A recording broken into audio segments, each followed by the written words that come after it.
March Agartala press ক্লাবের বার্ষিক ক্রীড়া প্রতিযোগিতা অনুষ্ঠিত হবে।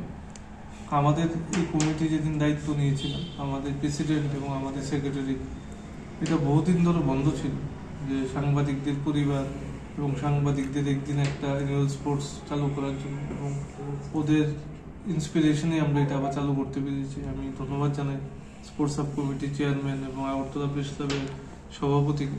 তারা বারবার আমাদের পাশে রয়েছেন এবং বলেছেন যে অ্যানুয়াল স্পোর্টস করার জন্য। এই নিয়ে টানা 2 বার আমরা অ্যানুয়াল স্পোর্টস করতে যাচ্ছি।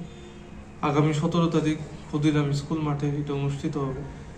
অনুষ্ঠানে প্রধান অতিথি হিসেবে থাকবেন ত্রিপুরা গ্রামীণ ব্যাংকের চেয়ারম্যান, থাকবেন মঞ্চে আগরতলা প্রেস ক্লাবের সম্পাদক, থাকবেন আগরতলা প্রেস ক্লাবের সভাপতি এবং আগরতলা প্রেস ক্লাবের স্পোর্টস সাব কমিটির চেয়ারম্যান শ্রী অলোক ঘোষ মহোদয়। এই 4 জন অতিথি দিয়ে আমরা অ্যানুয়াল স্পোর্টস শুরু করব।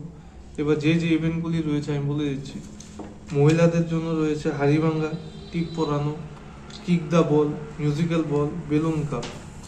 পুরুষদের জন্য রয়েছে target the ball, kick the ball, musical বল।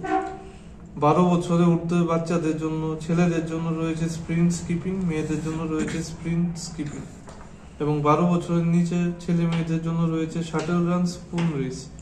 এছাড়া 4টি ইভেন্ট আমরা রেখেছি সারপ্রাইজ ইভেন্ট, যেটা আমাদের চেয়ারম্যান বলেছেন সেটা আমরা মাঠেই করব। মোট 20টি ইভেন্ট হবে এবং 20টি ইভেন্টের পুরস্কার ফার্স্ট, সেকেন্ড, থার্ড আমরা মাঠেই দিয়ে দেবো। সেদিনে আমরা কমপ্লিট করব।